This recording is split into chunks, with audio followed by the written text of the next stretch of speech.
Welcome everybody to another episode of Multiplayer, where we're breaking down everything that happened last week in video games, from joysticks to Joy-Cons. I'm your host, Guillermo Dorado, and with me today is, like always, Javier Ortiz. Hello. He's back from the dead, and with vengeance, killed Zack, and now we have a substitute for him. That's right, we got a guest host today. His name is Theodoric Ripper. Yeah, what up? Welcome to the show, man. It's good to be here. I like this nice comfy thing. I got a beautiful question block here. I'm comfy. Good. That's what we are here, giving all of our guest hosts comfort. That's what we fucking do, man. Yeah. Fucking do it. so Video good. games with comfort. Yeah. Well, we appreciate you taking a break from your podcast, host on Analog, and from another show on the Super Deluxe YouTube channel called Played Out. That is indeed true. I'm so happy to be here. It is fucking rad. We're going to do one of my favorite things, which is talk about video games. Hell yeah. Yeah, we might actually become friends after this. Well, The table's still out on me and Guillermo, so... I know, I'm not on the fucking couch. Yeah, you're here one day, you made it on the fucking couch. This is bullshit. God. Yeah. So I do like the very Latino multiplayer episode we're doing here today. Yeah, we match. This is pretty good. Oh, shit. We Oh, match. man. Brown people. No, I'm just kidding. All right. I'm a combo breaker here because you guys got Nintendos and then I Pan's just got. Labyrinth? Yeah, Well, I you know, went with we got to have a little bit of variety, mix it up. It's not like we Yeah. aren't biased at all, you know. I mean, I will say, I think the handsome factor has improved at least 10 times compared tenfold. to... I would say tenfold. Yeah, it's true. This is a very handsome bunch. Yeah.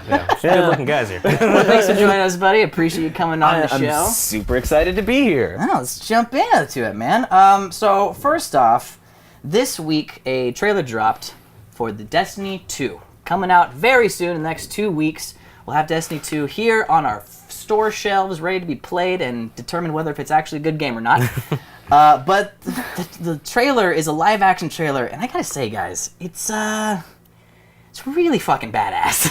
It's a lot of fun, and it screams Nathan Fillion in my face, which I'm okay Screams with, it. because I do like Shoves the it down your guy. throat. Yeah, like it was done by the guy who did Kong Skull Island, I believe. No, he yeah, wasn't. yeah, Really? he fucking directed that shit. Work with that guy. Did you really? Yeah, we did. We did. When? Last week. The other week is the thing. Okay. Yeah. All right. Well, I'll pretend like I remember that, and we'll You talk make, more. you after make the- it sound like I'm just lying for a fact. We did. We did. I don't know this shit. All Well, right. I didn't know that you did the commercial. The funny thing is that, like, the reason I played Destiny 1, I mean, you know, I was definitely a fanboy of Bungie when it came out. I was still a big Xbox guy at the time. They brought out Destiny 1, I played it, and this was like this first like patch of it when they still had Peter Dinklage and his Moon Wizard dialogue. Yeah, they did. But I wasn't a super huge fan. I rented it for like a couple days. I was like, yep, got my film done, beat the campaign in about 3 days. I was See, it. at least you rented it. Yeah. I was like, this is gonna be good. Right. I'm gonna pay the full price for it. And then that's we 60 did bucks. it. And then, man, Just not worth it. I try to pretend to enjoy it. I You're try. still eating ramen from that. I am. It puts you way in the weeds. I was like, this is gonna be fun. Yes. And then I had to pretend for a week that I really liked the game. I just didn't like. Well, Yeah. taught you a valuable lesson in not hyping yourself up to that extreme.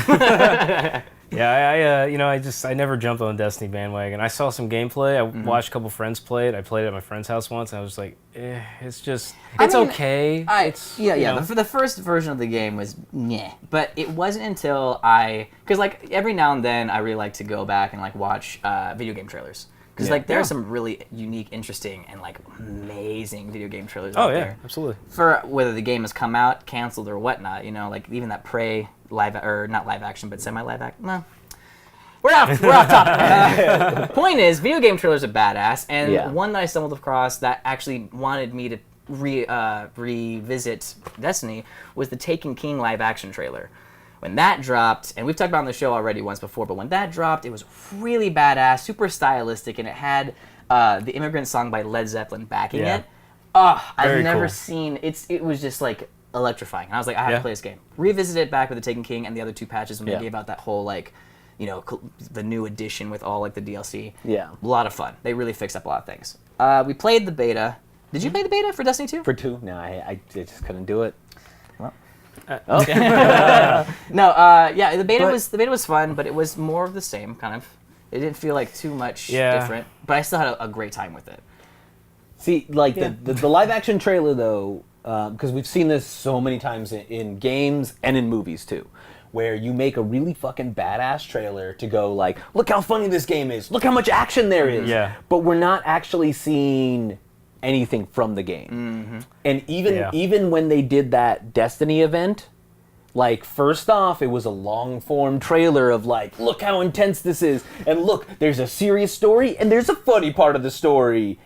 And then it took a day after to get gameplay footage, and it wasn't, like, a straight, like, here's a 10-minute playthrough of the game. It was, here's some cut-up footage of gameplay. Yeah. Well, yeah, and then they had back, I believe it was in, not May. When was this? When did we talk about Destiny? It was in May, yeah? Yeah, it was in May. It was just before E3. They had that whole reveal event. Is that the one you're referring to? Yep, That that's Destiny what I'm event? Well, referring they did have gameplay there. Yeah. They showed like the first mission of the campaign, and then they had like it to be played on the floor. And then when the beta released, they had the first campaign mission too. Yeah. So it was a little bit more fleshed out than it felt more fleshed out than Destiny 1, that's for sure. So that is in good respects. But in terms of multiplayer, it felt more the same. It felt like they kind of improved what was happening with the PvP situation. They improved a little bit. It felt smoother. It felt cleaner. There were a couple things that, like, the cooldown times are a lot longer, so it was kind of a hassle to play. But besides that, this time around, they're really focusing on story. And it kind of seems that way as well with the trailer. Like, I know that it was, like, a lot of explosions and all of action, but, like, it had a good display of, going to different worlds. It was very stylistic this time around. It was going to be more cinematic experience.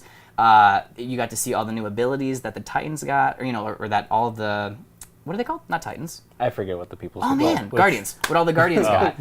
Yeah, and you see the Titan in the trailer. You see the Titan come out with bust through a ceiling with his fucking Captain America shield, kicking people's asses to the track of "Sabotage" by the Beastie Boys. I don't care what you say. That was amazing. No, it was. It was badass. It was fun. It was awesome. It's just underneath all that, I just didn't. There's not much substance, and it's just well, this seems like a lot of fun, and you've got Nathan Fillion being hilarious and funny, and you have all these characters interacting, but like when you play the game, you're just some faceless, nameless person, and doesn't seem to be much interaction like that. Yeah. In the game, you don't get to connect with. Yeah. It's like it's why Japanese audiences they don't really take to what Japaudiences. I completely missed that. Damn, that was good. That's good. But like, it's why they don't really connect with first-person shooters. Yeah. Like most games are third person because you actually get to connect with your character. Yeah. Well, I think. Well, I don't want to. I was just gonna say. I think the exception. No, please stereotype a whole race. No. I was gonna say. I think the only exception to stuff like that are games like Overwatch. Yeah, Yeah, the characters are like they're individuals. It is first person, but they definitely established. Oh my gosh, I watched. This is completely off topic, but just with me for a little bit. But this guy did a video, really awesome video about how to put character into first-person animation. I saw that. So fucking cool, right? Saw it, yeah, it's a really interesting It's just video. all these little touches about like the way their guns move, the way their guns operate, how they tell a story about that character, and then even movements and shit like that. It's fucking the way they reload their guns. Like some characters slap it in, some are more tactical. Yeah, it is a really interesting way. Blizzard went way above and beyond. But guys, we're not talking about Overwatch. Sorry, even though I'm so tired right now, we're doing a little bit of an earlier shoot today, and we're kind of all running on like 4 hours of sleep. I'm not sure what your guys' situation is. I think you were playing Hellblade last night. Well, no. I finished. Yesterday I played a lot of games yesterday. I finished Hellblade, played localhost, and then I stayed up. Talking about that one. I stayed up very late, just catching up on Breath of the Wild because I haven't played it in a while. Oh, so I'm just like, I need to do the same thing actually. Yeah, that's I beat the last fucking goddamn, the last temple or whatever. The Guardians? Yeah, last Guardian. Again with the Guardians. Again with the Guardians. How are we forgetting the easiest word, Guardian? So, and then I'm like, That's exactly okay. what I did yesterday. I'm like, should I go to the castle or should I fucking hold out and just, get unlock more shit? Sure. It's hard to, for me, it was like more of it born out of necessity. Like I was like, I'm not sleeping, so I need to beat this game so I can get out of my system and just be done with it for a little bit. Yeah. But I picked up Overwatch last night, and that's why I'm super tired. All right, this is gonna connect all our tangents together. This is why Destiny probably isn't gonna be great. Look how fast we lost track on talking about Destiny. Well, I was gonna bring it back when you talked about substance, but then you said Overwatch. I was like, okay. But here's the thing. I know that in the last iteration of Destiny 1, there was a lot. it was very superficial. It was a grinding game. You know, you got to explore these worlds, but they were only quasi open world. They weren't very big maps, and you kind of got over it a little bit quickly. Yeah. However, and also a huge detriment, at least for me playing that game, was there wasn't a lot of world building and exposition within the game. Now, I'm not saying that a game needs exposition, like, you know, like blatant, like, this is the land, and 45 years ago this happened. You know, it doesn't need that. But when you're telling a story, or when you kind of when a company like Bungie is creating a first-person shooter, you kind of expect a certain level of story narrative, of course. Gameplay within it. I mean, Halo. That's why I got really into that first-person shooter. And that live-action trailer is really good. The Halo one, so good. And so, but when you go into the game, a lot of the story building and a lot of like the history of the lore was through these things called grimoire cards. Now, how you got a grimoire card was either by receiving some sort of accolade, like, you know, killing a certain amount of enemies, killing a specific enemy, or getting exploring a new area, and you would get this grimoire card, and it would redirect you to Bungie's website, where you'd have to read about like a 3-page short story about like whatever that subject was. So like, let's say like I killed this character, and they're like, okay, now you get to read about this character over here. But it's like, why don't you tell me when I'm in the game? I'm not against reading. Well, I mean, it's things like, okay, how in Skyrim, when if you want to there's already tons of story. Dude, you can walk into a cave, you'll see like a skeleton with a sword stabbed through it, and then like another guy like a few feet away who's like more preserved, and you go, the story you put together is like, oh shit, that guy fucking killed that guy got poisoned or some shit, right? You could piece the story together by visuals alone. There's a lot of visual storytelling there. Destiny, not Show so much. us, don't tell us. Or what you could do is, if you're into fucking knowing the ins and out of lore, there's probably a book nearby or a scrap of paper that if you want to read, you can read the entire story of what the fuck went down in that cave. See, like, exactly. I'm not against having text within games. I mean, one of my favorite games, Witcher 3, has a lot of books that you can read, a lot of notes that you can find, a lot of like, you know, scraps of paper that you can figure out what is happening in the world that you're not necessarily experiencing as you play. That's totally fine. Don't send me a fucking web address to like leave the game, open my laptop, and read. Like, it should just be in the game. And it was like they're compensating because they didn't have that much story in the game. They're like, can't you research that on your own too? Like, you don't need these grimoire cards to find out this information, right? No, you can just. I mean, they have a Destiny wiki as well, so it becomes arbitrary. Yeah, it seems like you can't have both things. You know, it's like it seems like they're leaning a little bit towards like Overwatch, where Overwatch, their entire lore is online. Like, there's nothing in the game. But that's not true. I mean, when you talk to characters talk to each other before the matches, you get to hear little like there is significant dialogue. But it's not like, hey, if you want to know more about this, go to this address. You know, it's like, I wonder why these characters are interacting like this. And then you kind of get like that from the beginning of the game, where Winston's like, he gives a whole message to Overwatch. So you have an idea of what's going on. But now, you know, in what's it called? Oh, Destiny. Jesus Christ. This is tough. It's really early, guys. Well, it's either that or it's a testament to the game itself. Because I know what you're about to say, and I agree with it completely. Continuing your thought. No, that's it. I mean, like... I agree with you completely. Yeah. No, I mean, like... Yeah, okay, so Overwatch isn't sold as a story-based game. It's sold as a competitive online shooter. However, it's done so well, and it has those, you know, kind of cryptic pieces of dialogue between the characters before the match that makes you go, oh god, I want to know more. Even in the maps themselves, like have storytelling for sure. Yeah, there's like little elements. There's so much that, as a game developer, that especially in like massive worlds and shit like that, like it's tough. It's really tough. But if you look at games like Breath of the Wild, what they did, like there's so much storytelling in the worlds you walk throughout. Yep. It's just taking. Like, okay, if you want your story, like if you want your game to have like this mysterious story that players have to piece together, don't fucking have them go and look in an address. Have it in the game, in the world that you're looking for. I feel like they're compensating because that they didn't really have too much to tell. Now here is the kicker. Destiny 2, it's already been promoted in in the advertisements campaigned as a more cinematic and narrative-based game. Because that was a huge problem with the first one. Right. Now, recently, a copy Amazon sent out early one copy of the special edition of Destiny 2 to a guy who's on Reddit named Canadian. That's his username, and I love it. Now, he actually, in the bundle, in the collector's edition or whatever, it comes with this like booklet, very reminiscent of like an NES manual, that kind of goes in depth with the lore, which is fine. It's not a Grimoire card, comes with the game. I like that extra stuff, really cool. He went ahead and threw that online for everybody. He was like, well, I shouldn't be the only one who gets this extra thing. Oh, shit. So he put pictures up, and everyone's been kind of looking at it. And it's very in-depth the way it's telling its lore now. It's really wanting to go back, and it's establishing the Cabal race in the game, which is this militant, warlike race that's from Mars that was kind of like brushed over and brushed aside in the original one. We heard all the other races and their stuff, but not so much the Cabal. This game, since they're the main baddies, we're getting a lot more lore within the way that like the booklet is designed and written. It's very reminiscent of like a Roman-esque type civilization or warlike community.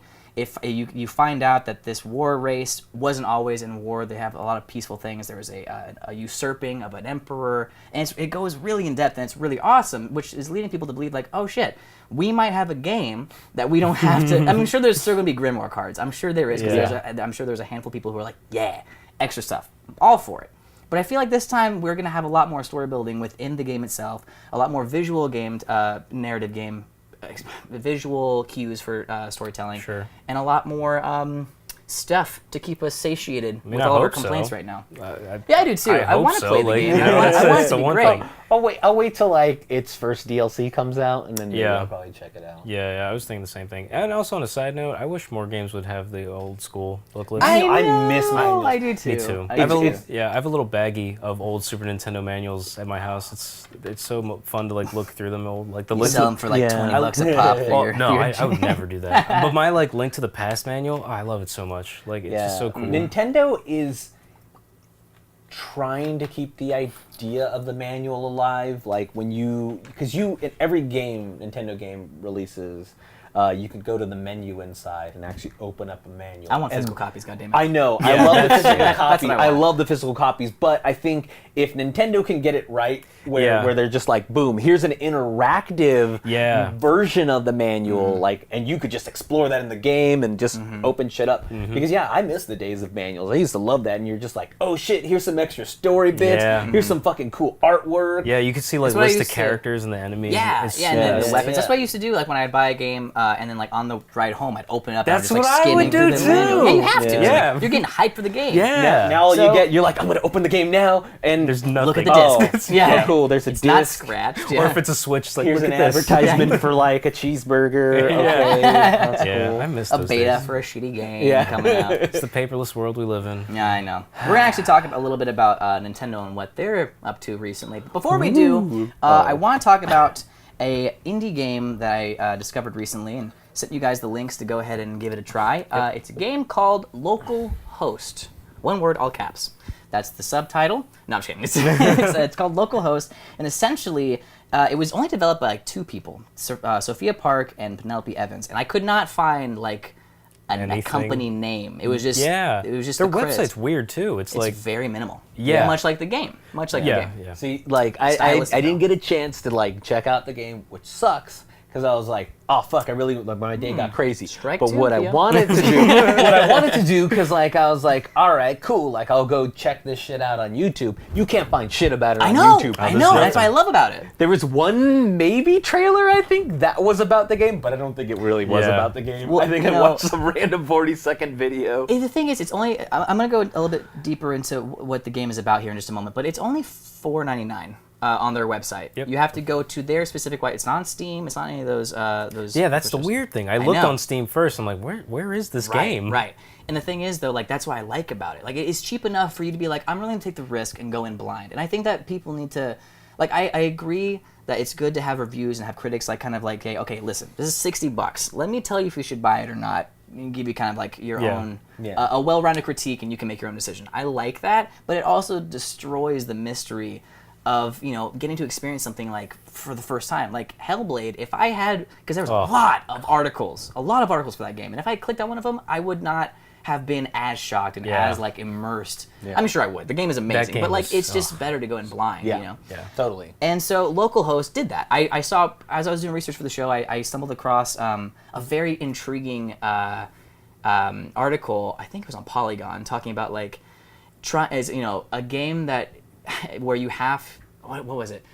A game where you have to kill, but in order to kill, you have to convince them to be okay with you killing them, or something like that. It was more eloquently worded, but I was just like intrigued. Let me go on it. I looked it up, and it was still very vague about what the game was, but essentially, it's the year 2037. It's your first day on the job. We don't really know what your career is, but it's your first day on the job, and your boss says, "Hey, we got an emergency. We need you to go to this location and swipe 4 hard drives. Swipe." Wipe, fight. It's cool. Vape.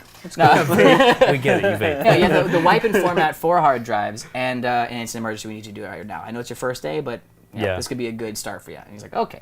So you go to this location, and there's this android that is like beat up, and it's basically like your hub to input the hard drives, figure out what's on them before you can format them. And then you find out that within these hard drives there are 4 different AI, 1 for each hard drive. And the whole game is you inserting these hard drives. You can take them out whenever you like. You can switch them up, and you have conversations with these AIs trying to figure out maybe what am I doing? Like, why am I wiping these AI? Are they defective? They seem kind of sentient. Yeah. And then you're like, ooh, it becomes this battle of morality, and it's really well written, and it really immersed me to the point where I was like kind of getting a little sick. I was like, oh God, like you dive so deep into the mystery of the lore, and it just gives you nothing, and you start in, and like each AI has a different personality. They're kind of cryptic in the way they speak. Some of them are kind of vindictive and sinister and like have a little bit of a grudge, but they kind of withhold it for a while, and it feels very noir-like in like your interview style. A lot of fun. So I've sent to you guys. You didn't play it, but I think between the two of us talking about it, and I'll just be like, yo, that sounds dope. Yeah. Or I don't want to play that shit. dope. Yeah, dope. Yeah. No, it's The final word from Theo. It's an interesting game simply because like there's really no game play, so to speak. I mean, it's just clicking. It's narrative. Yeah. Like, this is just Absolutely. conversation. Because it's more like visual novel style then? Yes, that's Okay, exactly cool. what it is. It's you're not controlling anybody. You're just picking what you say. That's it. Exactly. And they respond. And I was surprised at like how angry they get. Like Yeah. the AI, like at one point, the one AI, I forget which one it was, but it was just like fuck you all, and it's just like, damn, what, this guy's angry. Oh, it was the yellow one. Yeah, the sick one. Yeah. But it was really weird. It creeped me out when I first saw it. When you plug in a hard drive, the face that pops up on screen is really creepy. There's a short animation very reminiscent of like Majora's Mask when Link puts on like into the mask. Yeah, and Oh the- my God, It's those are kind of always that. Yeah, and so it's just like Yeah. holy shit.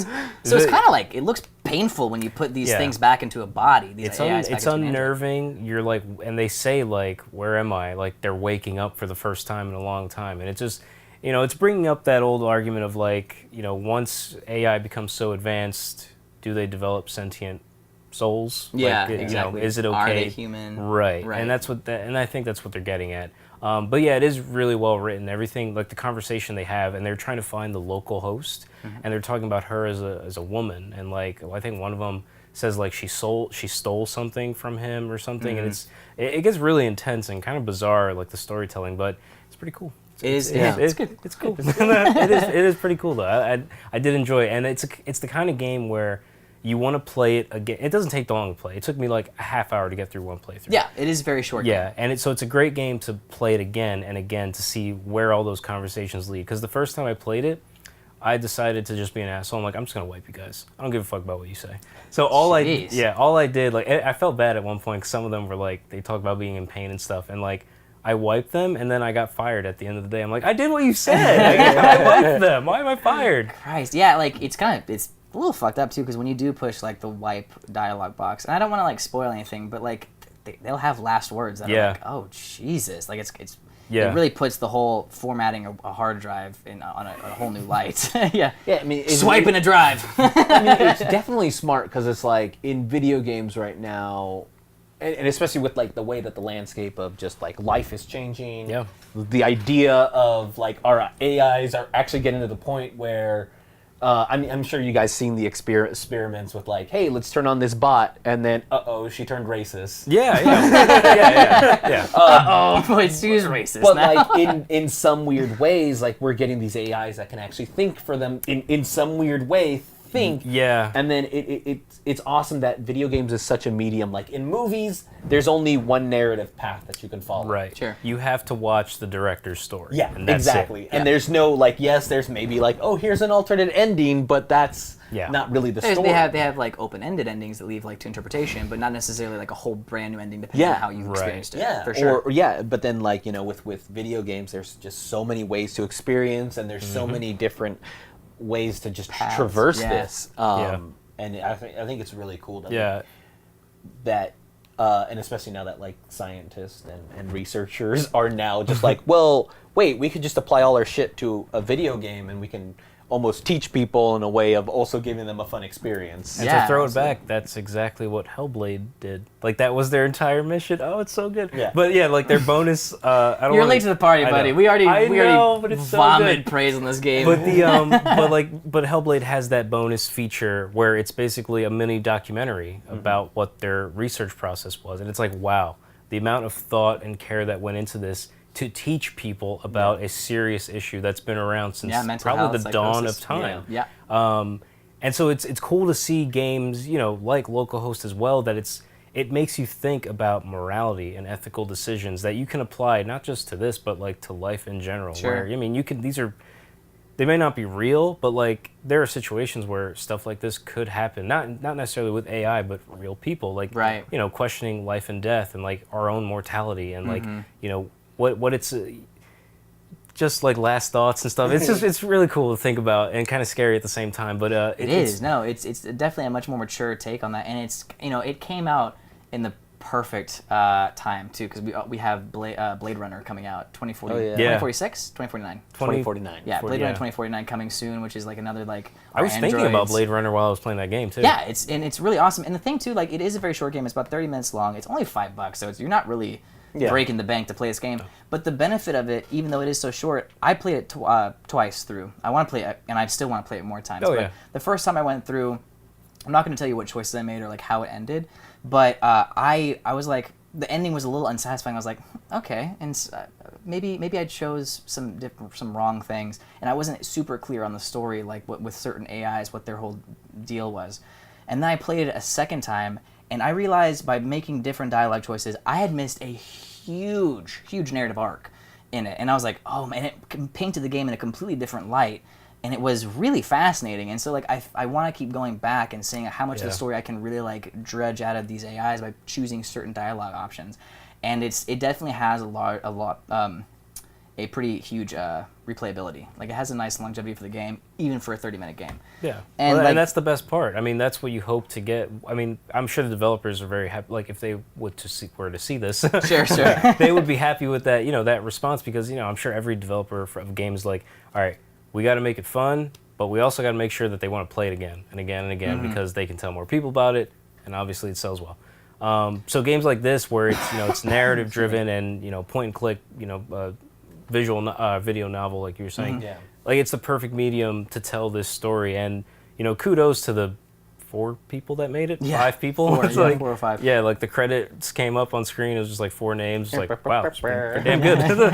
For the Benny Hill music. Yeah. And you're like, oh, it's like, it just ends. We can't even get into the saxophone. But yeah, it's the ending to Silent Hill 2? It's really fun though, man. It's you know, it's definitely a game worth picking up. But like you said, $5, you're not losing much, and the replayability it's really awesome. Especially if you're into, you know, stories, which I think if you're into video games, you're into narrative, because that's the whole point. And this one has tons, and like you said, you played again and you missed an entire arc that went over your head. So I mean, it was really great. I think that the biggest, if I had to choose like some cons to this game, the music is great. It is very good. It is very good at setting an atmosphere in each AI has its own musical theme, and you know, each AI has a different personality, some more centers than others, so the music reflects that, and it's really great. The only thing is that you're dealing with these AI quite a lot in a 30-minute span, and the music becomes a little repetitious. So that's a kind of a con for me in the game. Another con it's not necessarily the game's fault, but it's more of it might be. There are certain times where I chose dialogue boxes, but like I didn't know the context of what I was choosing. Like in one of the AI conversations, you kind of find out, you're supposed to find out that they're lying. And I had switched AI, talked to another one, came back to that original AI, and it like was like, so what do you think? And the two options were like, well, I wasn't thinking either of those things. I didn't even know those things I could think. And so I was just like, so the conveyance was a little bit like wonky, but I guess it's more on like what you choose and how far you decide to go with talking to another AI before you switch back to another one. It's partly player, but it's also partly the game itself. It needs to be more clear and like not let you have those options until you've seen that context. Right. So besides those two things, though, I mean, that's such a small detriment to the game that is 5 minutes long. You know? And it's great. So I think it's definitely something that everyone should pick up, download. It's also like really supporting a really experimental kind of narrative or storytelling, a way to tell stories.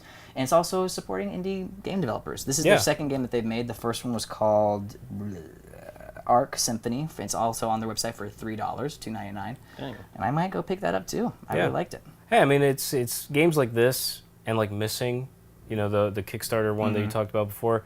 So you know, it's games like... Thank you for reminding me. Keep going. Thank you for reminding me. But you know, it's games like this where they're trying to teach people about stuff. Yeah. And it's, you know, you're not going to get flashy effects and big explosions or look at these guns, you know, it's but you're telling an entirely different story in a different way, which is really cool. I mean, it's a different, like you said, I think experimental is the perfect, you know, word for it, because it is. It's an experimental video game. It's totally different. I've never played a game like that. Yeah, I mean, and for $5, to support people like that who are creating stuff like this, I'm all for that. So done. Okay, so Theo, you've heard both of our kind of rants on the subject. What do you think? You gonna buy this game? No. No. It sounds really awesome. I think it's totally like my cup of tea. Like I love games that can kind of break a convention or get you to think in a very unique way. And visual novels are when you find a visual novel that's fucking good. Like because sometimes visual novels, you're like sitting there and you're just like, especially if they're like hours long, and you're just like, ugh. But it sounds really awesome, and it sounds totally up my. Cool. Well, I hope the next time that you're on the show, I'll come back and it'll be like 2 months later. I'll be like, guys, I finally played localhost. You're like, where the fuck were you? I'm like playing Mario Odyssey right now. So. Oh my god, so many things I want to talk about.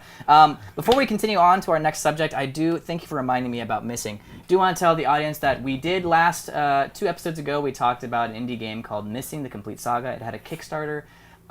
This activist in India was trying to kind of educate the world about the sex trafficking problem that is growing, and they had a goal of $50,000, and they only had a month to achieve it. And guys, with 11 hours to spare, they fucking made it. They made their goal. Yeah, it was pretty awesome. Nice. Yeah, so excited. And so now they're going to develop the game, and hopefully that'll be coming out within probably next summer, I would assume.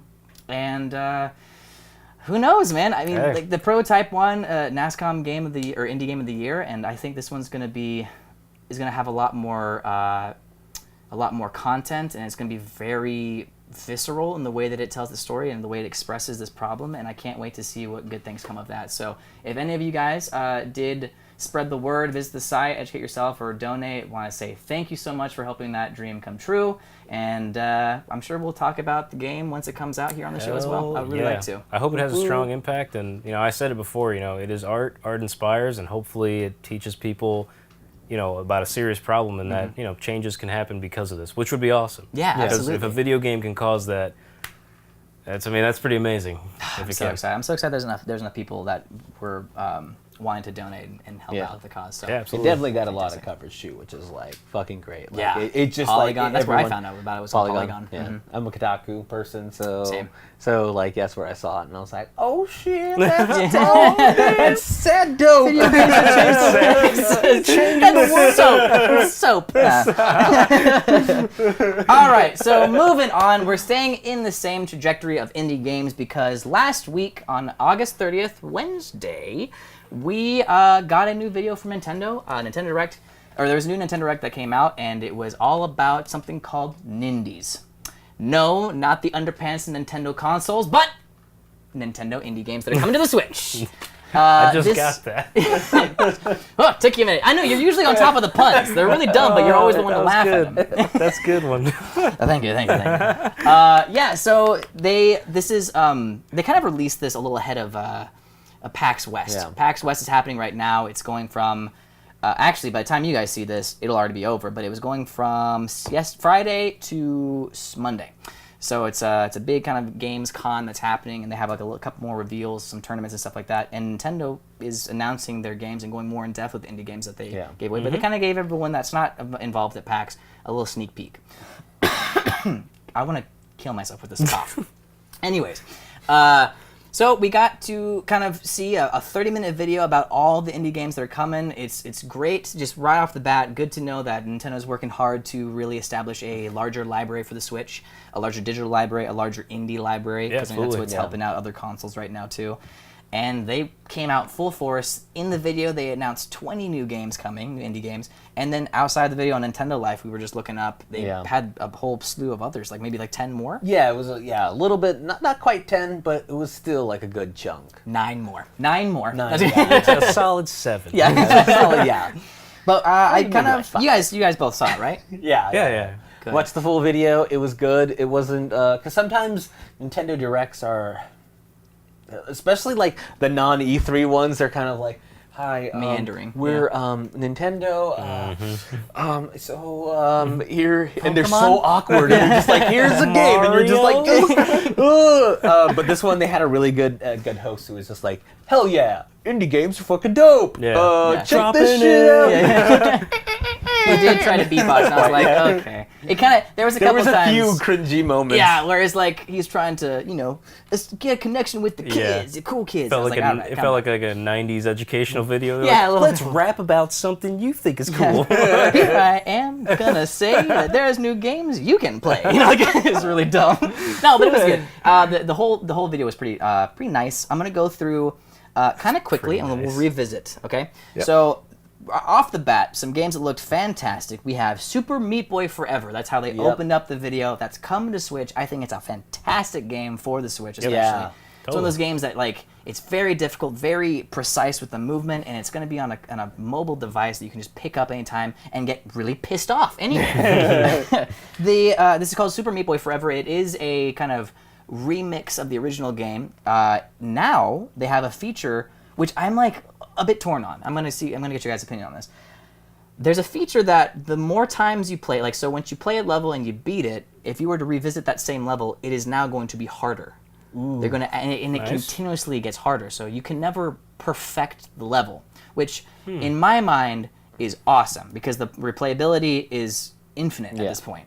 But on another point, and this is going back to the procedural games that we talked about recently with Mega Man or with 20XX. That's exactly what I was thinking. You can never perfect that level. You can never be like the master and like be like, hey, check out this, and like show a friend the game, fly through it, and go, oh, this looks easy. I'm sure though that, especially with like the way like the landscape is now in games, is that'll probably be an option you could turn on and off. I hope so. For really like speedrunners and for totally competitive things, because people will turn a game into a competitive way any way they can. Oh, gamer's competitive. What are you talking about? What world do you live in? Yeah. But yeah. I thought you were gonna take it. I was like, well, if he's drinking, new note: 2 people cannot drink water at the same time. That was awesome. So yeah, I watched you both do it. I'm just like, I know this is gonna end well, badly. we darted. Like our eyes were just like, just speak. Come on, man, this is your chance. I was like, Mom's gonna have a hot take on this shit. Never mind, I guess not. Picked the wrong guy to do that. So Super Meat Boy is going to be coming out early 2018. I'm really excited for that to come out. I actually haven't had the chance to play it on another console just yet, so I can't wait for it to come out on the Switch. I think the Switch, like I've said before, is a perfect device to get a lot of indie games because it's just so quick and easy to pick up, turn on, play, and turn back off. So that's coming out. Then the next one, which was a pretty big announcement and was right after Super Meat Boy, was Shovel Knight King of Cards. Yes. Gentlemen, I have recently had the privilege to play the Treasure Trove pack that you can actually buy on the eStore for the Switch, which has the 3 campaigns that they have released right now, which is Shovel Knight, Plague Knight, and Spectre Knight. And fucking awesome. It's good. It's good. Really fun. This is gonna be yacht games. Yacht games? Yacht Club games. Yacht Club games. Yacht Club games. It's gonna be their last iteration, their last sequel for this franchise, and then they're gonna, I don't know, put Shovel Knight to bed and hopefully work on something that's equally as amazing, if not better. You know what? I am perfectly fine with that, because the last thing I want is to see an amazing, beautiful franchise being squeezed out. And I agree. You know, I agree completely. Like, give it a perfect end, and then give me something brand new. And I don't care if it takes a few years to develop. Just as long as the same people are making something amazing, then give me something new. I'm perfectly fine with that. I can't wait for it. The character that they have this time around too is looking really awesome. It's King Knight, right? That's what his name is? King Knight? Yeah, I think so. Yeah. I just like his flamboyancy. He's very like, ha! I am the king of the world. And I'm really excited to see what his like kind of. And that was the brilliant thing what they did with the game too, was like every character played so unique and so different that like every sequel or DLC, whatever you want to call it, felt so different from the last. Yeah, it did feel. Yeah, it felt really neat. They changed. It's like it's a weird thing because a lot of people will change the story. They'll tell a new story or whatever. But this game was like, no. We'll take a slight remix on the story from a different perspective, but we're going to change the game mechanics and give you basically a whole new way to play the game, which like was actually way more effective than adding a whole new storyline. Yeah, dude. Shovel Knight. It's such a good game. Like it's like I can't say dream like a daydream. Yeah, dude. It's so like I've played that on my PlayStation. God, at least like 10 times. It's so good. Yeah, I've never deleted it from my PlayStation. It's always there because it's like a go-to game. If I ever like don't know what to play, I'm like, oh yeah, I forgot I have Shovel Knight. I might as well play. Cool. I can just go back and just pick it up and play it. Like that's why like old school style side-scrolling platform games are like my favorite because you want to talk about replayability. Like those are the masters, the kings of replayability. When you have a solid platforming side-scroller. Yeah. Yeah, I still think that is king in video games. Yeah. King of all kings. King Knight. King Knight, yeah. King of cups, king of cards, king of... you brought it around. Always. Connecting some dots. So, another one's coming out. We have to kind of breeze through this a little bit quickly. We ran out of time, guys. We're going all over the place. Oh, my God. We're going to go through it. So, we have another game called Mulaka. That looks awesome. Mufasa. Mufasa Walk of Flames. This one's like, I am drawing a blank on this game. This is the one that's like Zelda-ish, where he can change into animals, and like there are these giant monsters, and they look very cel-shaded, I think is the right term. Is it? What's the art style where it looks like polygon shapes, like an old like 90s not DOS, but you know what I'm talking about? Like Super Hot. Super Hot is that way. Low poly. Low poly is its name. Like, so low poly. We had you on the show, bud. Yeah. Low poly, like, I dig it as an art style, but it's just essentially just don't have any textures. That's it. I kind of like it. I kind of like it. It works for the game. It looks good though. Like everything about it looks really awesome. And like there's one point in the trailer where he just becomes a bear and he just like slashes something, and it's pretty badass. I don't know why I'm drawing a blank on this game. I watched the entire Nindies too, and this one. I have a phone. I'll pull up a picture. Yeah, show him the picture while I go ahead and go a little bit more, because I was doing a little research on the synopsis of the game, and apparently the game is based on the indigenous tribe called the Tamahumar people of northwest Mexico. Okay, that's cool. Yeah. And they actually were known as a super athletic and super agile people, that they actually kind of got the name the greatest race in the world because of their running abilities. Like their stamina was crazy. So like the game is based around that whole mechanic of being like an amazing runner, being very physical, being active, having a lot of like acrobatic kind of like attacks and stuff. And then you're also like kind of diving into the mythology of like the creatures that you're fighting, and then also the mythology of like, you know, spirit animals and becoming a falcon, becoming a bear. Yeah, it's really cool. That's rad. And it's just nice to see Nintendo doing that. Shit, yeah, okay. Yeah. Shit, yeah. It's still not. I'm still not making the connect. So I'm just gonna go home, watch the trailer again. Yeah. But that looks awesome. Like I love low poly. When you can do low poly right, people make some really beautiful stuff. Like as I've gotten older playing video games, like art direction has become so much more meaningful to me, and like it's because now I'm learning to appreciate games outside of just gameplay is always important. Yeah. But just kind of.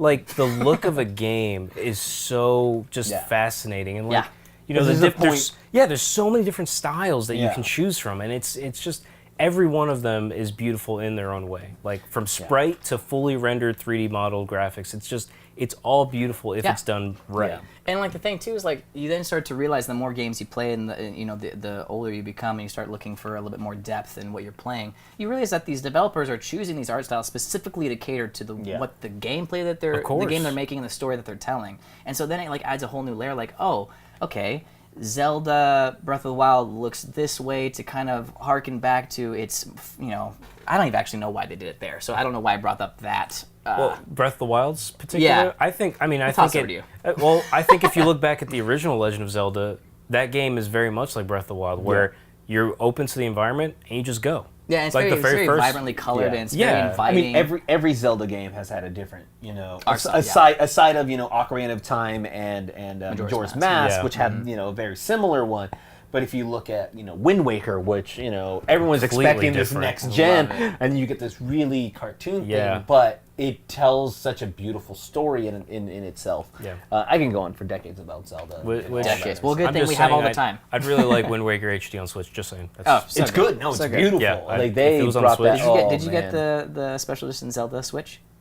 No, I wish. Oh, I did. Oh, you mean the Wii U, not Switch, right? I'm sorry. Yeah. Okay, I was so because I was like, "There's no fucking." Yeah, I was like, I haven't heard of this. What are you talking about? Yeah. I'm stealing I it like from to you. make up facts on this show. I do have that one though. That's the version that I have absolutely. of my Wii U.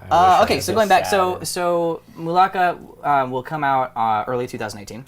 Cool. Really looking forward to that. I think that's going to be pretty much a unanimous buy. Yeah, absolutely. Yeah. So far, all these I'm going to definitely pick up, like Super Meat Boy, King of Cards, and then Mulaka. But the next one is called Morphe's Law.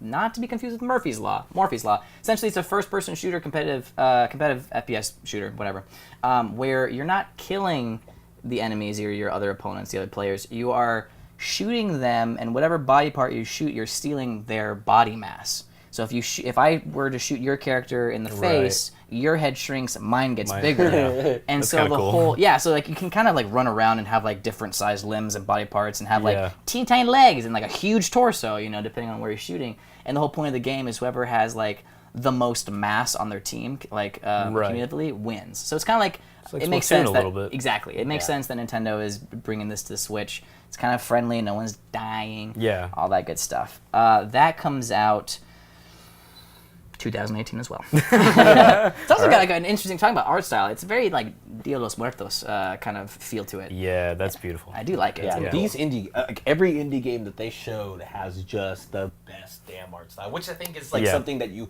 have to do with this. Like one of the things that I will say that the Switch will force developers to do is have a unique art style. Mm-hmm. Right. So far, almost every game that's come out for it has just something very unique about it. You're absolutely right, and that's why I love the Switch. Like, absolutely. You're not getting just constant the Unreal Engine with giant hulking people. Right. Look at these graphics. Why do we all sound like Rick? Got the graphics, Maurice. The graphics, Maurice. 19 years of graphics.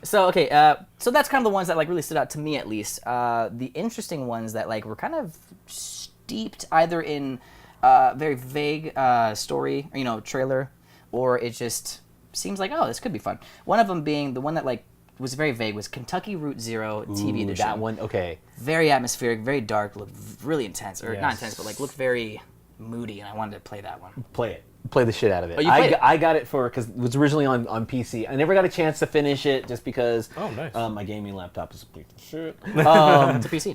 Yeah. But yeah, but this game is like, it has such a beautiful environment. There's so much to do in it. There's just like, this world is so rich with information. Like, everything's so far out too, because it's, it's like kind of a point and click adventure type game. Right. But yet you feel so connected to this world. It's so atmospheric, and the story is just so damn good that like this will open up Kentucky Route to a lot of people who never got to check it out. I'm really excited for it. Moving on, but we have to kind of like fly through these. We've got do it. Dragon Marked for Death. It's a side-scrolling kind of beat 'em up where you can. It's a little bit of RPG elements. You can have up to four players, and each person can take either the role of like a paladin or a warrior, and kind of like have like a little team base. So it's an interesting take on that whole couch co-op. Yeah, Nice. couch co-op, dude. I Especially love for the Switch. Excellent. Yeah, perfect. We also have Travis Strikes Again, which is a continuation of the No More Heroes. Yes. Apparently it's going to be a good one. The trailer was super stylistic, super badass. Don't know much about the gameplay, and I kind of want to stay blind for it. Yeah, I will say this, that Suda's teamed up with a bunch of indie developers, so it's not just going to be a No More Heroes, it's going to be No More Heroes, and they'll be like, one of the only ones we know of right now for sure, Hotline Miami. Oh, right. Oh, nice. Yeah, So that's there's right, this kind of like, so you get sucked into this game console, and it kind of sounds like it might be like a WarioWare, or maybe it'll be WarioWare. more... I do too. It's such a good game. It's great. I'm sad that we don't have a WarioWare yet for the Switch. I would get it. Totally. yeah. Especially with the way that I think you can it's just... coming. Yeah, my last thing is like, WarioWares are perfect. Always make them because it shows you everything you can do with a Nintendo console. Hell yeah. Yeah. And I'm really sad that they didn't do that, because we could see everything we can do with the Nintendo console. The Well, Switch. it kind of had the 1-2 switch, but we won't talk about that. Yeah. Moving on. There, not all of these games looked really great. There's a couple of underwhelming ones. There was a point-and-click adventure called Mom Hid My Game, where you're just trying to find where your mom hid your game. Yeah. Looked pretty dumb. Polybridge, where you use different kind of real world physics to make bridges and to have different creations. Not for me. Yeah. Sausage Sports Club. I'm also losing my ability to speak at this point.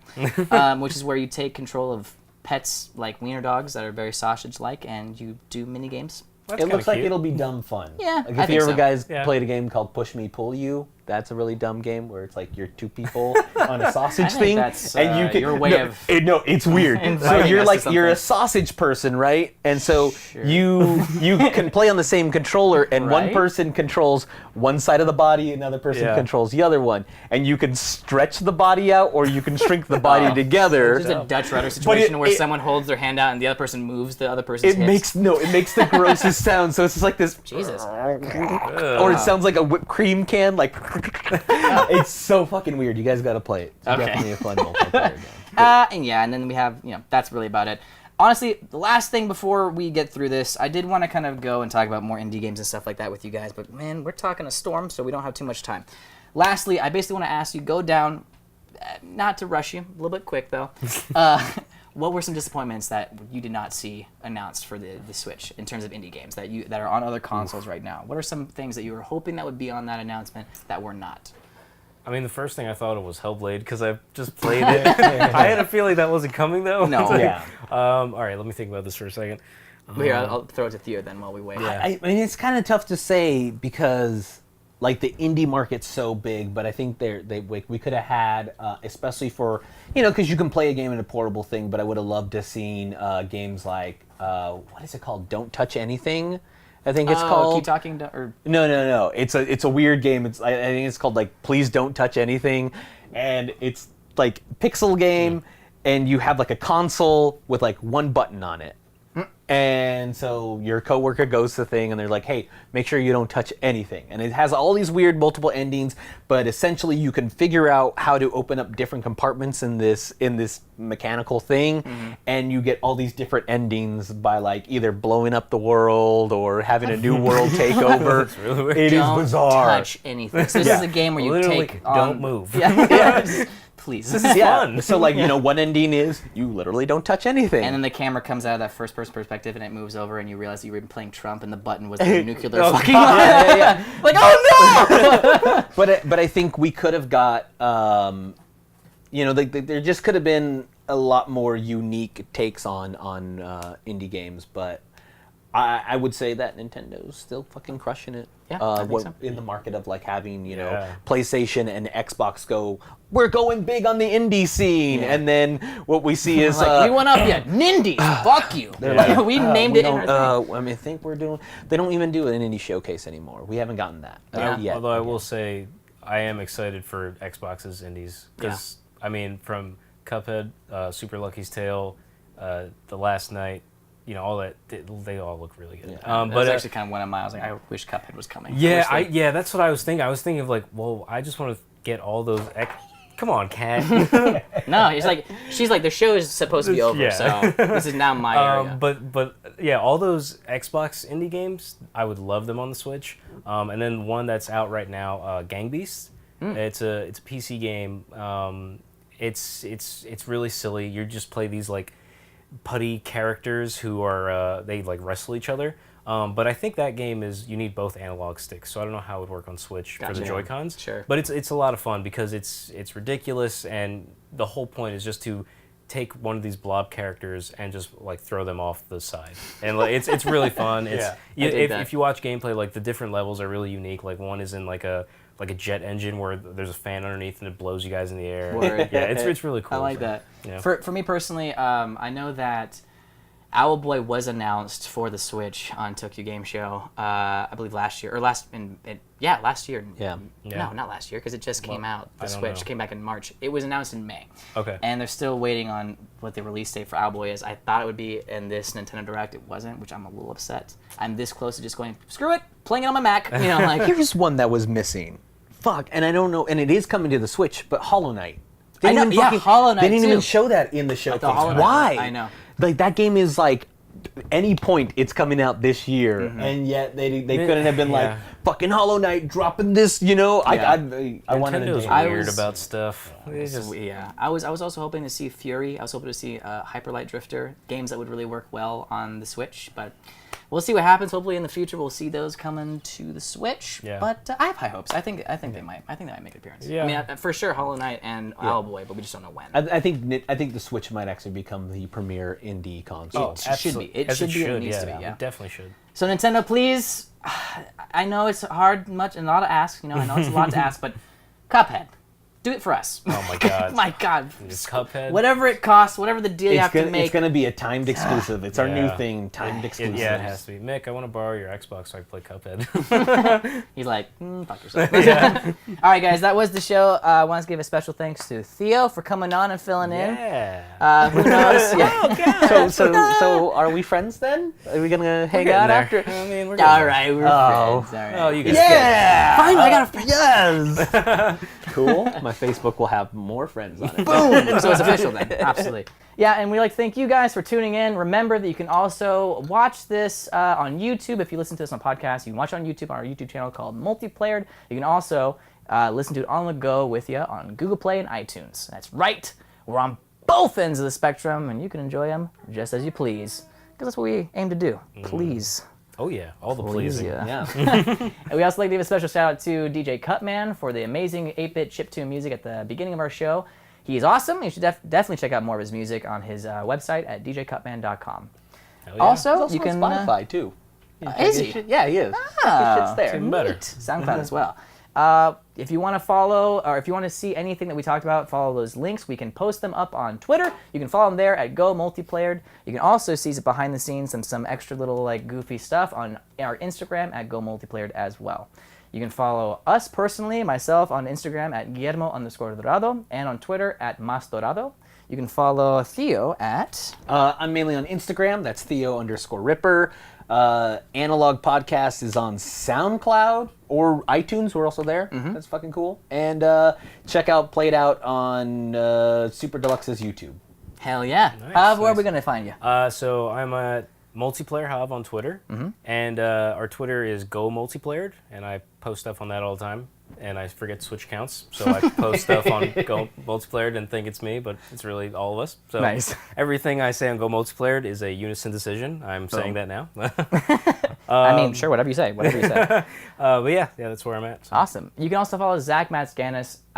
You can follow his corpse at on Twitter at Zack Matsganis. I'm not going to do the jingle because it's not my right. It's not my responsibility to do that. Whatever. We all have to live with not having that this Well, he episode. doesn't have to live with anything because he's dead. He's dead.